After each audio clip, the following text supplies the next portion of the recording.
Bom dia, o título da mensagem de hoje tem como tema Encarando o Fracasso. E nós vamos abrir a palavra de Deus na segunda carta aos Coríntios, capítulo 4. Vamos ler dos versículos 7 ao 18, que diz assim: Temos, porém, este tesouro em vasos de barro, para que a excelência do poder seja de Deus e não da nossa parte. Em tudo somos atribulados, mas não angustiados, perplexos, mas não desesperados, perseguidos, mas não desamparados, abatidos, mas não destruídos, trazendo sempre no corpo o morrer de Jesus, para que também a vida de Jesus se manifeste em nossos corpos. Pois nós que vivemos estamos sempre entregues à morte por amor de Jesus, para que também a vida de Jesus se manifeste em nossa carne mortal. De modo que em nós opera a morte, mas em nós a vida, em vós a vida. Ora, temos o mesmo espírito de fé, conforme está escrito: Cri, por isso falei. Também nós cremos, por isso também falamos, sabendo que aquele que ressuscitou o Senhor Jesus nos ressuscitará a nós com Jesus e nos apresentará convosco. Pois tudo é por amor de vós, para que a graça, multiplicada por meio de muitos, faça abundar a ação de graças para a glória de Deus. Por isso, não desfalecemos, mas, ainda que o nosso homem exterior se esteja consumindo, o interior, contudo, se renova de dia em dia. Porque a nossa leve e momentânea tribulação produz para nós cada vez mais abundantemente um eterno peso de glória, não atentando nós nas coisas que se veem, mas sim nas que se não veem, porque as que se veem são temporais, enquanto as que se não veem são eternas. Meu irmão e minha irmã, o fracasso é garantido, não se esqueça disso. Mais cedo ou mais tarde ele virá.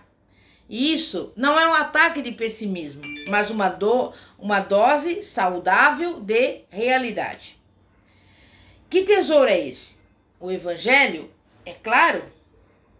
É por isso que nós precisamos conhecer bem a palavra de Deus. E Deus nos deu o maior presente inimaginável. E o confiou a fragilidade e a falibilidade dos homens. Foram encontrados manuscritos antigos da palavra de Deus dentro de vasos de barro, jarros de barros guardados numa caverna. O vaso se quebrará até a caverna se desfará, mas a palavra de Deus permanece para sempre. Tudo neste mundo está condenado ao fracasso, até os mares e as montanhas um dia acabarão. Mas Deus nos confia o seu Espírito e a verdade da sua palavra. Sabe por quê? Porque a luz, a excelência do poder de Deus brilha ainda mais de dentro desses vasos de barro trincados. E por causa da profundidade da depravação dos seres humanos, a luz só pode provir de uma fonte. A luz de Deus brilha forte em nossa escuridão, e a força dele se destaca ainda mais diante da nossa fraqueza. E Paulo continua: de todos os lados somos pressionados, mas não desanimados. Ficamos perplexos, mas não desesperados. Somos perseguidos, mas não abandonados. Abatidos, mas não destruídos.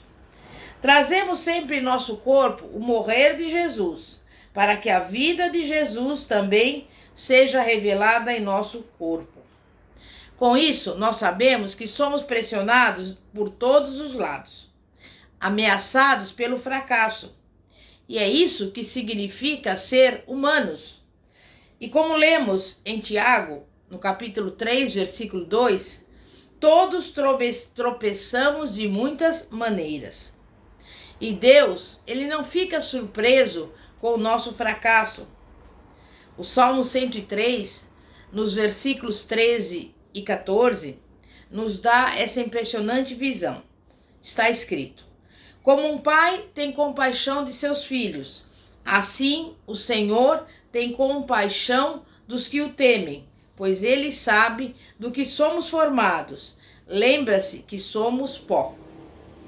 Irmão e irmã, Deus conhece a nossa estrutura, prevê o nosso fracasso e nada, absolutamente nada, surpreende a Deus.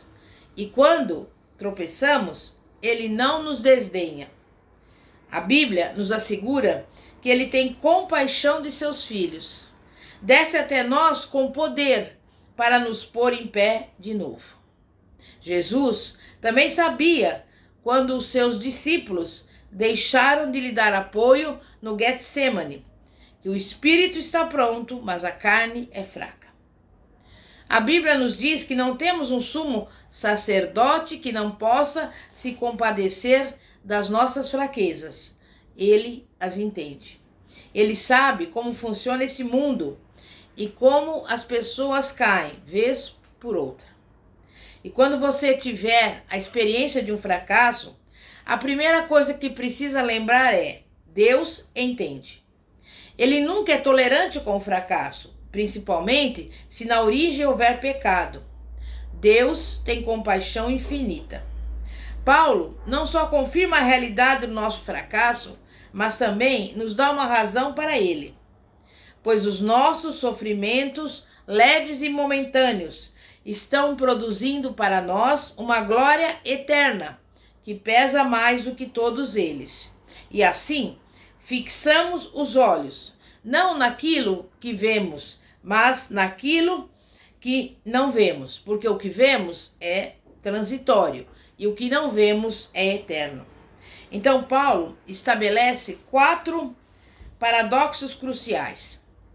Fracassamos agora para ter êxito depois.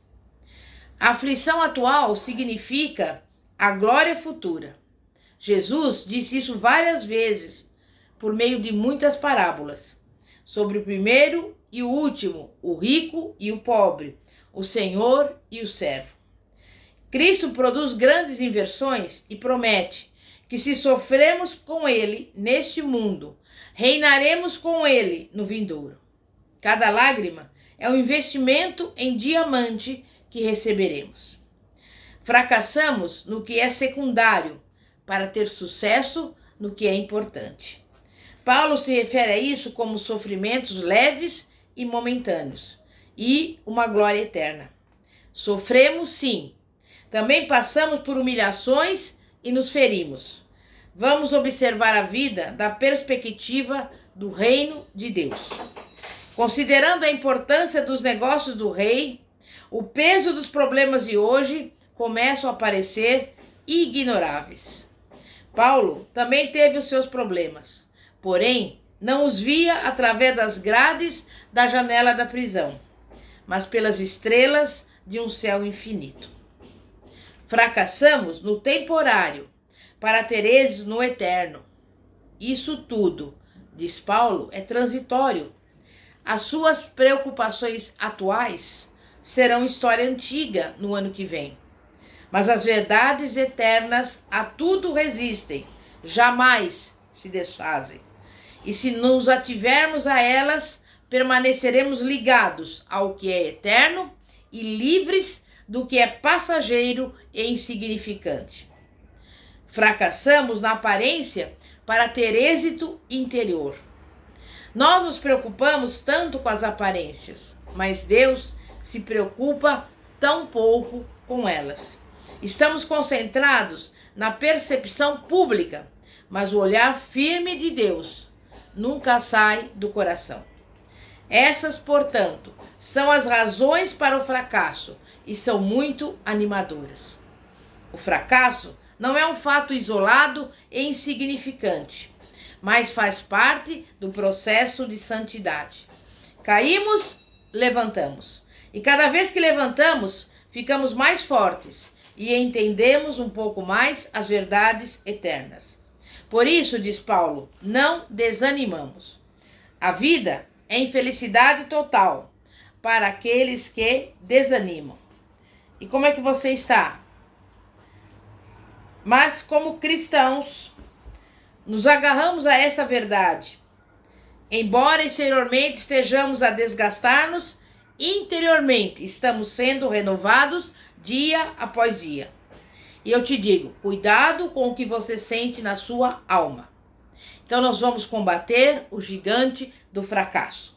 Em primeiro lugar, temos que ser firmes e reconhecer que ele existe. Não adianta dissimular ou chamar de outra coisa. São as pessoas que fracassam. A verdade não se preocupa com a comodidade, mas ela promete ser libertadora. Assuma o seu fracasso. Aceite a responsabilidade. Viver uma mentira não resolve. Por isso, os cristãos sábios lidam honestamente com o seu passado antes de avançar. E quando você enfrentar os seus insucessos, não esqueça que nem todo fracasso é pecado. Algumas circunstâncias estão fora do nosso alcance. Jó perdeu a família, a casa, todos os bens, mas não culpou a Deus de ter lhe feito isso. Jesus foi preso, condenado e executado, apesar de ter vivido sem cometer pecado. E talvez você que está me ouvindo tenha fracassado no passado, apesar dos motivos honestos e das boas atitudes. Por outro lado, se você desobedeceu a Deus de alguma forma, o Espírito deseja que você fique consciente disso. Você não terá paz no coração enquanto não confessar e se arrepender. A única maneira bíblica de reconhecer o seu mau êxito. Aceite o perdão de Deus. Salmo 103, versículo 10, nos garante que Ele não nos trata segundo os nossos pecados e nem nos retribui conforme as nossas iniquidades. Deus não nos trata segundo o nosso fracasso, mas à luz da sua graça.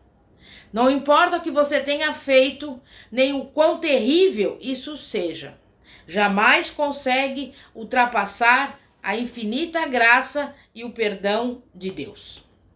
Basta estender a mão e aceitar o presente. Só precisa vir, confessar e se arrepender. Reconheça o seu insucesso e aceite o perdão divino. O grande fator remidor do fracasso é esse. Temos a oportunidade de aprender o que não aprenderíamos de outro jeito. A frustração pode ser uma porta para uma nova modalidade e novas oportunidades. Não tire os insucessos da mente, não por completo, pois podem ser produtivos. Caia quantas vezes for necessário e acabará aprendendo a caminhar por tentativa e erro. O fracasso é um acontecimento, não é um indivíduo. Se você se vir como um fracassado, estará condenado a infinitas repetições do que já fez. Empilhará fracasso em cima de fracasso. E vai se basear para tudo numa falsa percepção de você mesmo. Pois Deus não o vê como arruinado. Ele o vê como filho dele. Pedro sabia tudo sobre fracasso. Jesus o avisou do fiasco quando eles estavam no cenáculo. Cristo disse que Pedro teria 3 chances e falharia em todas. O apóstolo não quis acreditar nem um minuto sequer nessa predição, até que ela se concretizou.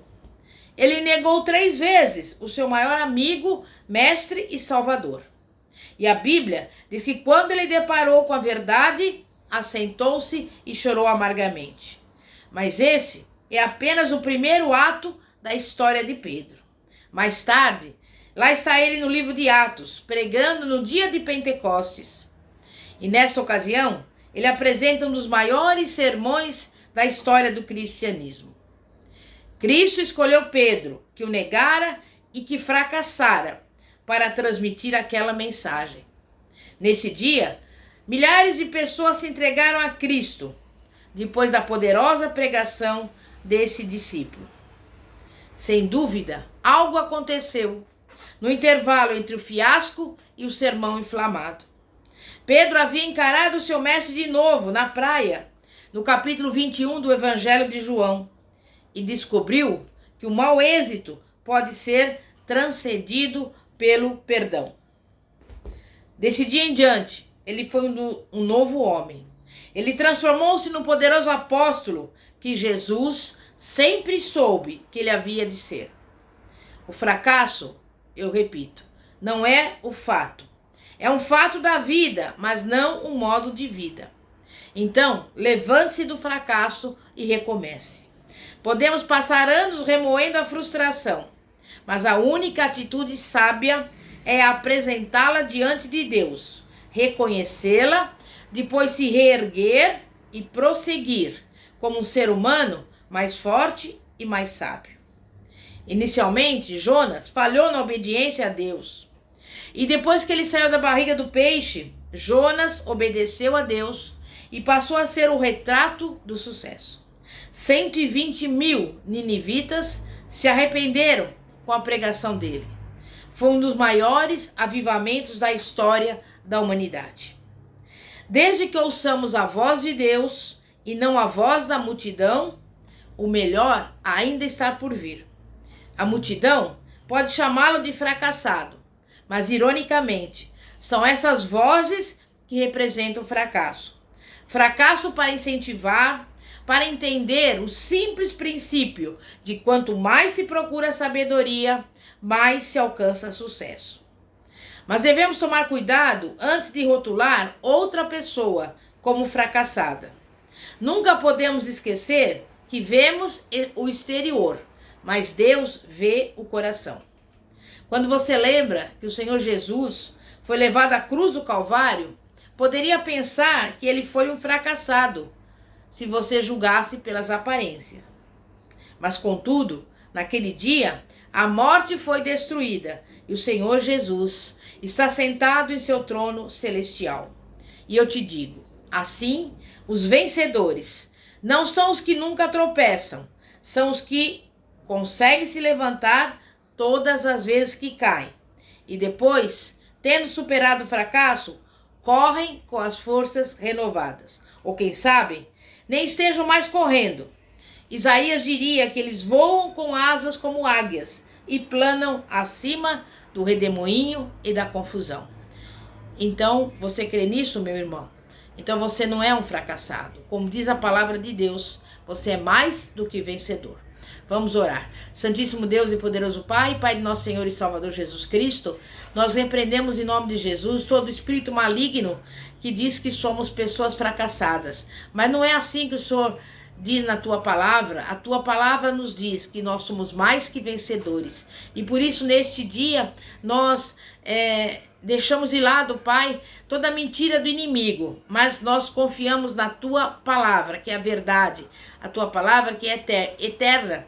E por isso que cada um, nesse dia de hoje, se lembre que o Senhor está vendo as suas dificuldades, as suas frustrações, mas que essa pessoa vai se levantar, vai avançar e vai receber de ti a bênção, a vitória e o milagre em nome de Jesus. Amém e graças a Deus. Eu convido você a nos acompanhar no canal do YouTube Igreja Poder de Cristo, ou então na página do Facebook Igreja Poder de Cristo. Que a paz de nosso Senhor e Salvador Jesus Cristo esteja contigo em nome de Jesus. Amém e graças a Deus.